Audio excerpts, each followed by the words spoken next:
حالت جنابت میں کسی سے مصافحہ کرنا، سلام دعا کرنا یا بات چیت کرنا جائز ہے۔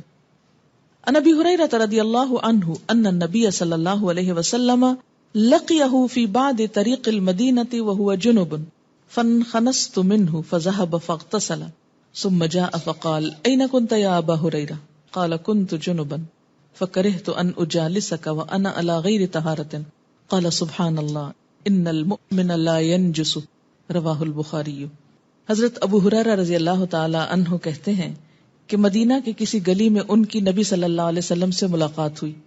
اس وقت حضرت ابو ہریرہ جنبی تھے، چنانچہ وہ وہاں سے کھسک گئے، جا کر غسل کیا، پھر خدمت اقدس میں حاضر ہوئے۔ آپ نے پوچھا ابو ہریرہ تم کہاں چلے گئے تھے؟ حضرت ابو ہریرہ نے عرض کیا میں حالت جنابت میں تھا، لہٰذا میں نے آپ کے پاس اس حالت میں بیٹھنا اچھا نہ سمجھا۔ آپ نے فرمایا سبحان اللہ، مومن کسی بھی حالت میں ناپاک نہیں ہوتا۔ اسے بخاری نے روایت کیا ہے۔ یعنی اگر ایسی حالت میں مثلا کوئی مہمان آ گیا ہے یا بچہ رو رہا ہے یا کوئی اور ایسا دنیا کا ضروری کام پڑ جاتا ہے انسان کو، کوئی ٹیلی فون آ جاتا ہے، بات کرنی پڑ جاتی ہے، تو کسی بھی کام میں حالت جنابت مانے نہیں۔ حالت جنابت مانے ہے کس میں؟ عبادات میں۔